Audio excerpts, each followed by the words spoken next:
After the stopping of the heart, does man retain his sensual life form when he enters death? So the question that arises is what survives death only of his mind? So his intelligence with which he made choices, and with his will which he had made his choices, which rise when leaving this body because they are not made of materials? Or on the contrary, a dead person will be a sort of phantom with a psychic body, and which would carry with it the capacity to see, to hear all the sensitive memories which were in his brain, which is for him on the ground in this biological body that is dead? This is a real question. This is a question to which Saint Thomas Aquinas answered formally as follows. He said, everything that is psychic common with animals, therefore sensations, sensitive emotions, memory of images, imagination, all this is within the brain. Since the biological body dies, the brain also dies, and the memories in question also die. So a dead person is a pure spirit.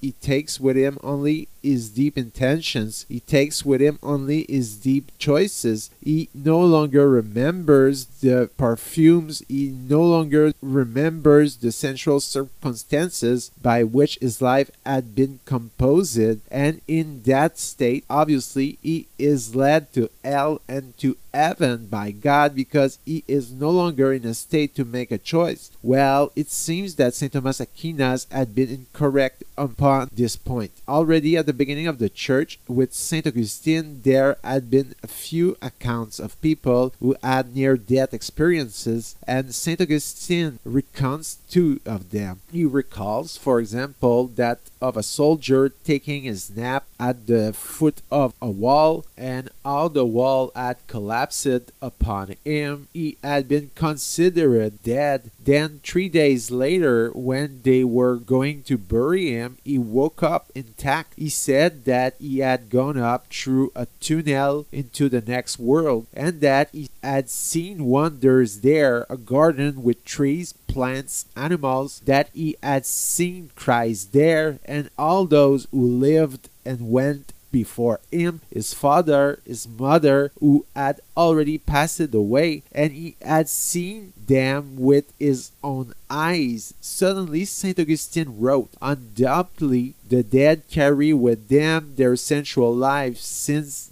according to these testimonies, they see and they hear. And Saint Augustine does not go into this issue any further, so that afterwards, when Saint Thomas Aquinas come along, it is logical when he says the organ of the psyche is the brain. Obviously, the brain dies. It goes into the tomb. So there is no longer any psyche issue. Well, now in the Catholic Church, following the NDE experiences close to death, which have noticed an increasing awareness for more than 60 years, which Dr. Moody has established in his book Life After Life, the Church returns to the subject for reflection. So we'll be like, by why bother with NDEs? Because the Church is adopting Thomas in spirit, Thomas Aquinas. When something can be brought by the gift of reason, of philosophy, and it is demonstrable, the Church conserves it.